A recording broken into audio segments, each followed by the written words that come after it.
La Universidad Autónoma de Nuevo León y la Facultad de Ingeniería Mecánica y Eléctrica presentan Un Minuto de Finanzas con el maestro en Economía, el licenciado Juan Aranda López, quien en esta ocasión hablará sobre el tema La tragedia griega.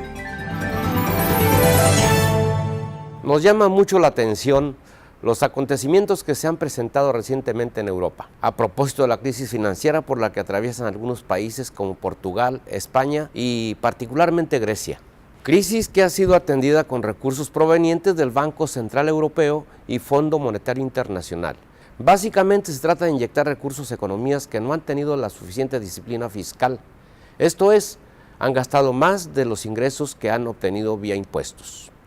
Para abordar esta temática, se hace necesario comentar que los gobiernos de los países, al igual que las empresas y las familias, dependen fundamentalmente del manejo de sus finanzas.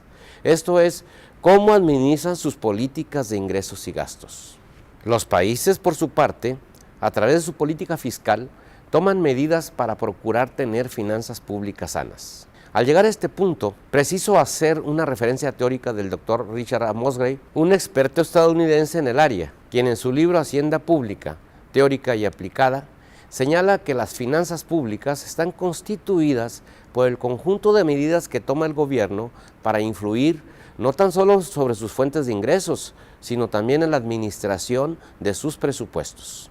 De tal manera que el presupuesto público puede ser superavitario, equilibrado o deficitario, según los ingresos del gobierno sean mayores, iguales o menores que sus gastos.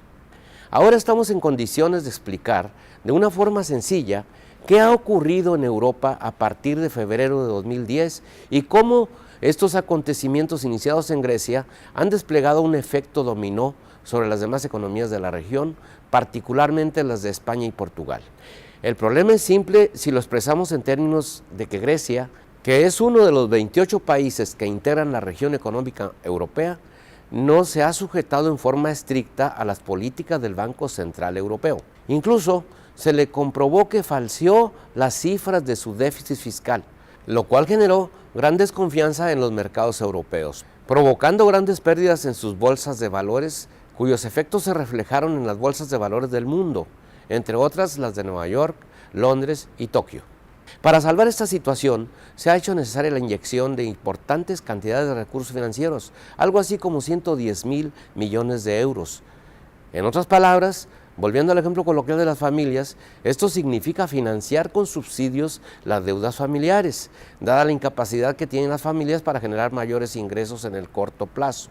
En este caso, la economía griega tiene gran inflexibilidad en su estructura fiscal y la situación de los contribuyentes es cada vez más limitada. Del apoyo total para el rescate de Grecia, 107.000 millones de dólares son aportados por países de la zona euro y 40.000 millones por el Fondo Monetario Internacional.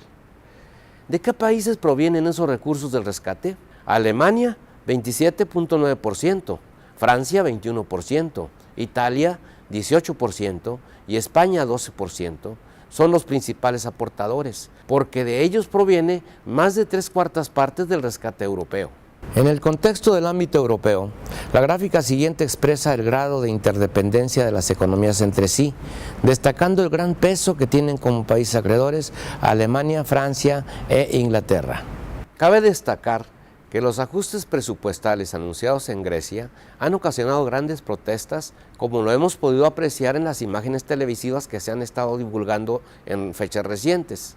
Los elevados niveles de desempleo prevalecientes, aunados a la burbuja inflacionaria ocasionada por el incremento del IVA del 17 al 23% y el aumento del impuesto al consumo de hidrocarburos, hacen más crítica la situación de las familias griegas. Para colmo, el gobierno griego ha anunciado una reducción en las pensiones, lo cual polariza las posiciones de las asociaciones laborales y del gobierno, provocando incluso manifestaciones y enfrentamientos con los cuerpos policíacos.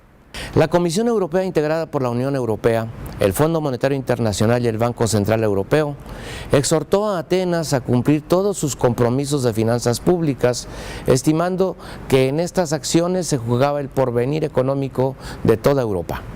El programa fiscal griego prevé, entre otras, una serie de privatizaciones de entidades públicas que le representarían ingresos al gobierno por hasta 50.000 millones de euros para 2015. Esperando que este tema haya resultado de su interés, lo invito a que me acompañe en el siguiente Minuto de Finanzas.